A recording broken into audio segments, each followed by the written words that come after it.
Hi viewers, welcome to our channel. ప్రస్తుతం మనతో పాటు దాము బాలాజీ గారు సీనియర్ జర్నలిస్ట్ ఉన్నారు. వారితో ఒకసారి మాట్లాడదాం. సార్ నమస్కారం.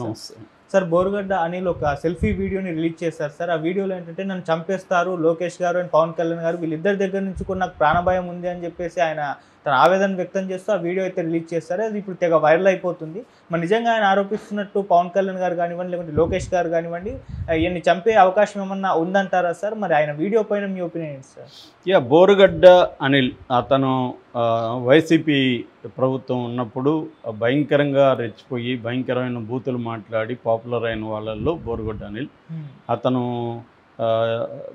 చాలా నీచంగా మాట్లాడడం అనేది చేశాడు. సో కానీ అందరూ చెప్పినా ఇప్పుడు వినలేదు. తెలుగుదేశం వాళ్ళు బాగా గోల్ చేశారు. కానీ వైసీపీలో ఇలాంటి వాళ్ళని కొంతమందిని బాగా ప్రోత్సహించి వీళ్ళ దగ్గర చేయించారు. వీళ్ళు కూడా రెచ్చిపోయారు. సో ఆ క్రమంలో రాగానే వీళ్ళు ఎట్లాగో రెడ్ బుక్ పెట్టుకున్నారు. లోకేష్ ఎవరో అరెస్ట్ చేయాలి ఏంటో ఒక లిస్ట్ ఉంది ఆల్రెడీ. కాబట్టి ఫస్ట్ కేసులు పెట్టిన వాళ్ళల్లో వర రవీందర్ రెడ్డి, బోరుగడ్డ అనిల్ ఇలాంటి వాళ్ళు ఉన్నారు. బిగినింగ్ ఫస్ట్ గవర్నమెంట్ రాగానే ఫస్ట్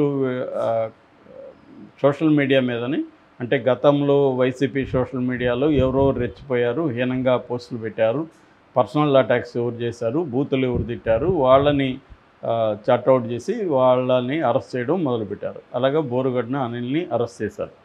ఇక్కడ వీళ్ళ మోడస్ ఆపరేషన్ ఏంటంటే, ఒకటి అరెస్టులు చూపించకుండా పట్టుకొని రావడం, పోలీస్ స్టేషన్లో కొట్టడం, తిప్పడం,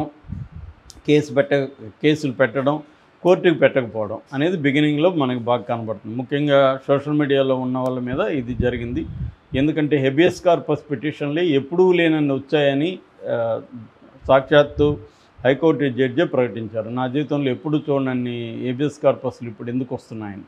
అంటే హెబియస్ కార్పస్ ఎప్పుడు వస్తుంది? ఇంట్లో నుంచి మనిషిని ఎత్తుకెళ్ళిపోతారు పోలీసులు, కోర్టుకు బెటరు, ఎక్కడున్నాడో చూపిరు. అలాంటప్పుడు హెబియస్ కార్పస్ వేస్తారు. అంటే ఒక మనిషి మిస్సింగ్, ఈ మనిషిని కోర్టుకు పెట్టమని పోలీసులకు చెప్పండి అని రిక్వెస్ట్ చేసే ఒక రిట్ను హెబియస్ కార్పస్ అంటారు. సో ఇది మామూలుగా గతంలో గవర్నమెంట్ని వ్యతిరేకించే ఉద్యమకారుల మీద, నక్సలైట్ల మీద, పౌరకుల నాయకుల మీద, ఇలాంటి వాళ్ళ మీద తప్పుడు కేసులు పెట్టి వాళ్ళని ప్రభుత్వాలు ఎత్తుకెళ్ళిపోయేవాళ్ళు, కోర్టులు పెట్టకుండా హింసిస్తూ ఉండేవాళ్ళు. అప్పుడు హెబియస్ కార్పస్ పిటిషన్లు వేసేవాళ్ళు. ఇప్పుడేమవుతుంది, వాళ్ళకంటే కూడా ప్రతిపక్షాల మీద ఇవన్నీ పెట్టడం మొదలైంది. ప్రతిపక్షాలని మిస్సింగ్లు తీసుకెళ్ళడం, వాళ్ళని ఎక్కడున్నారో చెప్పకపోవడం, ఇది ఈ ప్రభుత్వం బలంగా చేస్తున్నట్టు మనకి తెలుస్తుంది. సో ఇతన్ని కూడా అలాగే చేశారని చెప్తున్నారు. దాని తర్వాత ఇతన్ని కోర్టుకు పెట్టారు. అయితే ఇతని మీద తెలుగుదేశం మీడియాకి, గవర్నమెంట్ కంటే కూడా తెలుగుదేశం మీడియాకి ఎక్కువ కోపం ఉంది. ఫర్ ఎగ్జాంపుల్ ఆంధ్రజ్యోతి తనను వదలకుండా వెంటాడుతూనే ఉంది. అతనికి బెయిల్ వచ్చినా కూడా అతను మాయమైపోయాడని మొన్న పెట్టింది. బెయిల్ వచ్చి బయటకు వచ్చాడు, అతను మాయమైపోయాడని పెట్టి ఆ లోపల కథనం చూస్తే చాలా సిల్లీగా ఉంది. ఇది ఆంధ్రజ్యోతి స్థాయి పత్రికలాగా వార్తలు రాస్తుందా అనిపించేట్టుగా ఉంది. ఏముందంటే జైలు సూపరింటెండెంట్ బెయిల్ ఇవ్వాలంటే వాళ్ళ పై అధికారులకి, బెయిల్ మీద విడుదల చేయాలంటే పై అధికారికి చెప్పాలంట, రెండోది పోలీస్ స్టేషన్లో చెప్పాలంట. ఇది ఆంధ్రజ్యోతి ఏమన్నా రాజ్యాంగం సపరేట్గా చట్టాలను పెట్టిందో నాకు తెలియదు. కానీ ఒక కోర్టు నుంచి బెయిల్ ఆర్డర్ వచ్చింది. ఎందుకంటే నేను కూడా 8 నెలలు ఉన్నా కాబట్టి నేను ప్రత్యక్షంగా కొన్ని వందల మంది బెయిల్ మీద బయటకు వెళ్ళిన కేసులు చూశాను. సో కోర్టు నుంచి బెయిల్ ఆర్డర్ వచ్చినప్పుడు సూపరింటెండెంట్ బెయిల్ ఆర్డర్ చూసుకొని ఆ వ్యక్తిని రిలీజ్ చేస్తాడు. పోలీస్ స్టేషన్కి ఎందుకు చెప్పాలి? వాళ్ళకేం సంబంధం? సూపరింటెండెంట్ పైన వాళ్ళకి ఎందుకు చెప్పాలి? సూపరింటెండెంట్కి ఆ అధికారం ఉంది, ఎందుకంటే కోర్టు నుంచి వచ్చింది కాబట్టి. సో కోర్టు విడుదల చేయమన్నప్పుడు సూపరింటెండెంట్ చేయాలి. ఇది వదిలేస్తే ఆంధ్రజ్యోతి ఏం చెప్తుంది అంటే, వీడిని ఏదో ఒక రకంగా వేధించాలి అని పెట్టుకొని ఇతను మాయమైపోయాడని పోలీసుల మీద ప్రెజర్ చేయడం ఎక్కువగా. ఇప్పుడు తెలుగుదేశం వాళ్ళు నిజానికి చంద్రబాబు ఈ స్థాయిలో రివెంజ్ పాలిటిక్స్ తీర్చుకునే వ్యక్తి కాదు. కానీ చంద్రబాబు కూడా ఇప్పుడు చేతులు ఎత్తేసాడు, నిస్సహాయుడైపోయాడు. మీడియాకి బందీ ఆయన, ఇటు పవన్ కళ్యాణ్కి బందీ, లోకేష్కి బందీ, అక్కడ మోడీకి బందీ. ఇన్ని బంధనాలు చంద్రబాబుని చుట్టుముట్టేశాయి. దాంతో మీడియా ఏం చేస్తుంది, ఇంకా రెచ్చిపోతుంది. వీళ్ళ మీద ప్రతీకారం తీర్చుకో, చంపే, నరికే అన్న స్థాయిలో మీడియా రెచ్చిపోయి రాస్తుంది. సో ఇదే పరిస్థితి రేపు వాళ్ళకి రాదా అనేది కూడా ఆలోచించట్లేదు. ఎవరు చరిత్ర నుంచి నేర్చుకోరని చెప్పడానికి ఇప్పుడున్న మీడియా ఒక సాక్ష్యం. వీళ్ళు రెచ్చిపోయి ఇదే విధంగా మాట్లాడుతున్నారు. సో గతంలో అదే జరిగింది. జగన్ ఉన్నప్పుడు వాళ్ళ సోషల్ మీడియా కావచ్చు, సాక్షి కావచ్చు ఇలాగ రెచ్చిపోయింది. కానీ ఇప్పుడు ఈ డిగ్రీలో ఈ స్థాయిలో మాత్రం అప్పుడు లేదని చెప్పొచ్చు మనం. వీళ్ళు ఇంకా పెంచారు. పెంచడానికి వీళ్ళకుండే కసి అదంతా ఉండొచ్చు. రేపొద్దున వాళ్ళు ఇంకా పెంచుతారు. ఇది అంతం లేకుండా ఒక విశేష సర్కిల్లో రాను రాను పెరుగుతూనే వెళ్తూ ఉంటుంది. దీనికి ఎండ్ అనేది ఉండదు. ఈ మొత్తం ప్రాసెస్లో రాజ్యాంగాన్ని, ప్రజాస్వామ్యాన్ని, ఒక ప్రాసెస్ అంటాం, జ్యుడిషియల్ ప్రాసెస్ని, దీన్నన్నింటినీ బ్రేక్ చేసేస్తున్నారు. ఒక న్యాయబద్ధంగా కేసులు పెట్టట్లేదు, న్యాయబద్ధంగా అరెస్టులు చూపించట్లేదు, న్యాయబద్ధంగా కంప్లైంట్లో ఉన్న సెక్షన్లు పెట్టట్లేదు. ఇవన్నీ నేను చెప్పడం కాదు, హైకోర్టులే చెప్తున్నాయి.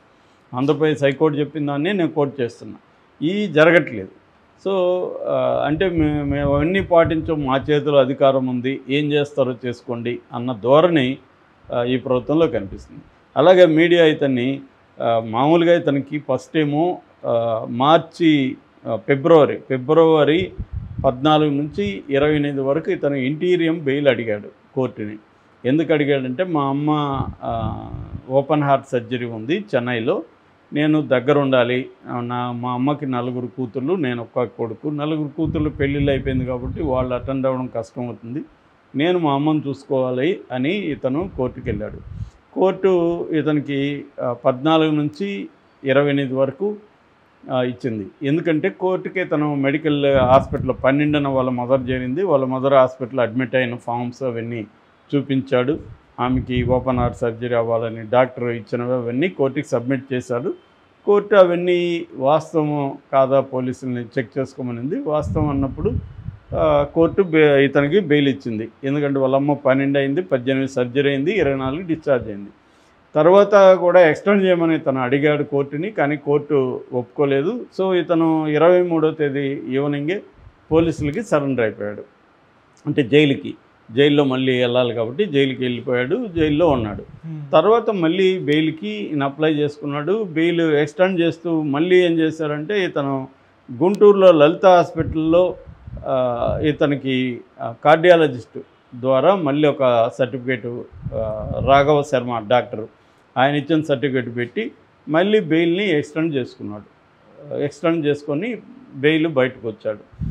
ఇది జరిగితే ఇప్పుడు బెయిల్ నుంచి ఆయన బయటకు వచ్చాడు. కానీ వీళ్ళు ఏం రాశారు, అందరూ చాలా పెద్ద ఐటము, ఇతను మాయమైపోయాడు, జైల్లో అక్రమం వదిలేశాడు, కోర్టును కూడా మ్యానిపులేట్ చేశాడు, ఇలాగ రాశాయి.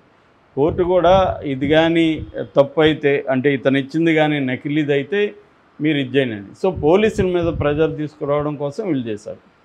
దాంతో ఇప్పుడు అతను మళ్ళీ ఒక వీడియో చేసి, నేను ఎక్కడికి పారిపోలేదురా బాబు, నేను ఉన్నాను, నేను బెయిల్ మీద బయట ఉన్నాను అని చెప్పాడు. దాంతోపాటు అతను నన్ను కొట్టారు కర్నూలు పోలీసులు, కాలర్ బోన్ కూడా ఇరిగిపోయింది నాకు అని చెప్పాడు. దాని తర్వాత నన్ను చంపేస్తారేమో భయంగా ఉంది నాకు, ఖచ్చితంగా చంపేస్తారు వాళ్ళు అనుకుంటే గంటల్లో చచ్చిపోతాను నేను అనేది చెప్పారు. వాళ్ళు అనుకుంటే ఖచ్చితంగా గంటల్లో ఇట్లాంటి వాళ్ళని చంపేయడం పెద్ద విషయం కాదు. ఏముంది, వాళ్ళ చేతిలో పవర్ ఉంది, ఎవరు నన్ను పంపించి చంపేయడం పెద్ద విషయం కాదు. కాకపోతే చంపుతారా లేదనేది మనకు తెలియదు. నేనైతే చంపరని అనుకుంటున్నాను. ఎందుకంటే చంపితే వాళ్ళకి నెగిటివ్ అయితే వస్తుంది. నెగిటివ్ వచ్చినా పర్లేదు, లాస్ట్ 1 ఇయర్లో మనం మ్యానిపులేట్ చేసేద్దాం అనుకునే వాళ్ళని ఎవరేం చేయలేరు. చంపాలంటే చంపేయచ్చు. సో ఎందుకంటే స్టేట్ వైలెన్స్ అంటారు, రాజ్యహింస అనేది నేను చిన్నప్పటి నుంచి చూస్తూనే ఉన్నాను. వాళ్ళకి ఇష్టం లేని వ్యక్తుల్ని, వాళ్ళకి ఇబ్బందికరమైన వ్యక్తుల్ని చంపిన సంఘటనలు అనేకం ఉన్నాయి. కొన్ని వందల మందిని మాయం చేసిన సంఘటనలు ఈ రాష్ట్రంలో ఉమ్మడి ఆంధ్రప్రదేశ్లో ఉన్నాయి. కాబట్టి ఇది జరగదని మనం ఏం చెప్పలేం. ఎందుకంటే ఇప్పుడు కూడా చూస్తే మొత్తం రాజ్యాంగ వ్యతిరేక, చట్ట వ్యతిరేక, సుప్రీంకోర్టు తీర్పుల వ్యతిరేక కార్యక్రమాలని ఈ ప్రభుత్వం చేస్తుంది. అరెస్టులు చేసేటప్పుడు వాళ్ళు అరెస్టు అవ్వాల్సిన నేరం చేశారా లేదా అనేది వేరే చర్చ. ఎందుకంటే 7 ఏళ్ల లోపల నేరం చేస్తుంటే అరెస్ట్ చేయకూడదని సుప్రీంకోర్టు అనేకసార్లు చెప్పింది. ఇవన్నీ కూడా 7 ఏళ్ల లోపల నేరాలే. ఏవి ఈ పోస్టులు పెట్టడం, బూతులు తిట్టడం ఇవన్నీ. కానీ వీళ్ళు ఏం చేస్తున్నారు, వీళ్ళని బెయిల్ రాకూడదని చెప్పి ఒకటి నెంబర్ ఆఫ్ కేసులు పెట్టడం, సంబంధం లేని వాళ్ళు నా మనోభావాలు గాయపడ్డాయని, అది కూడా 4 ఏళ్ళ 5 ఏళ్ళకు ముందు పెట్టిన పోస్టులకి ఇప్పుడు గాయపడ్డాయని పెట్టడం.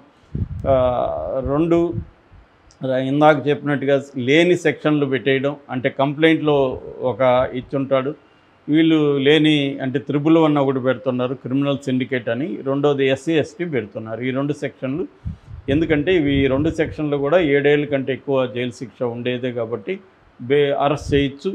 రెండోది నాన్ బెయిలబుల్, రెండోది కాగ్నిజబుల్ అంటే కోర్టు పర్మిషన్ లేకుండా కూడా ఎవరినైనా అరెస్ట్ చేయొచ్చు. ఇది జరుగుతూ ఉంది. కాబట్టి ఈ అబ్బాయిని చంపుతారో లేదనేది మనం చెప్పలేము. కానీ అతను థ్రెట్ ఉందని చెప్తున్నాడు, ఆల్రెడీ నాకు కాలర్ బోన్ ఇరిగిందని చెప్తున్నాడు. కానీ కోర్టులు ఇట్లాంటివి కూడా పట్టించుకునే పరిస్థితి లేదు.